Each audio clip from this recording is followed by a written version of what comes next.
Let's head up to the Great White North now. Canada and its leaders, Canada and leaders of NATO member countries pledging to boost spending on national defense.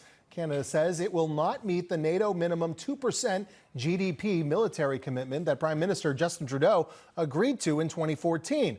Canada now set to only attain 1.3% commitment. Let's bring in host of the Charbonne Report, Michael Charbonne. Michael, your reaction to this? I mean, this was something that Donald Trump really talked a lot about when he came into office. NATO countries paying their fair share when it came to military commitments.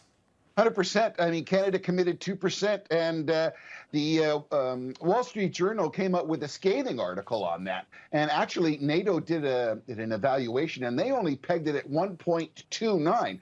But Canada's only one of seven, only 7 members actually of NATO's 30 member states came up with the 2%. And as you correctly said, Donald Trump made that reference. It was interesting. The International Institute for Strategic Studies, they rated different countries, and they said that the United States troop strength is 4 per 1,000 people. Germany is 2.3. The UK is 3 per 1,000 people, and Canada rates just above Somalia and Mexico at 1.8. Finally, Canada is pledging $40 billion towards modernizing NORAD, which is important for both the United States and Canadian protection. You saw the great job they did in the balloon. And there's also $1 billion to the Ukraine and $19 billion for new fighters.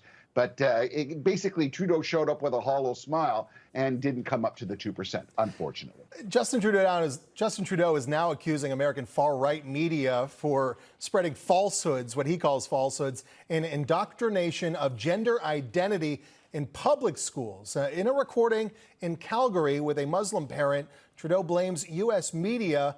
It is not only Muslim parents who object to the public school perspectives, though. Michael, what do you make about all of this? So his comment was, first of all, there's awful lot of misinformation and disinformation on social media, particularly fueled by America right wing. Well, I mean, that's totally false in the sense that there were hundreds of people who were protesting when Trudeau showed up saying, leave our kids alone, our kids, our choice. They're basically stating that Trudeau is either lying or misinformed by blaming the America right wing, because there's a lot of religious folks in Canada and regular Canadians who are opposed to the LGBT curriculum that's being put forth.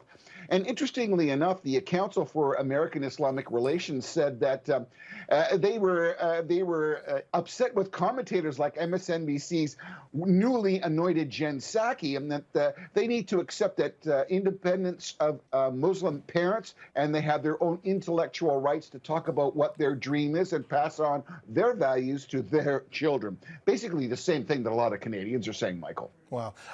We've got about 20 seconds left, Michael. What's the future of Justin Trudeau? Will Canadians vote him back? Justin Trudeau was just voted out of 1,000 people as the worst prime minister in Canada. His father was voted 5th worst, and his father was also voted the best. Pierre Poilievre of the Conservative Party of Canada is rallying a lot of interest. I don't know if Trudeau will run again. He'll probably want to work for the UN. He's given them enough money. And I would say that Christine Freeland, as finance minister, will probably... We're going to have to leave it there, Michael. Thank you for joining us. Appreciate it.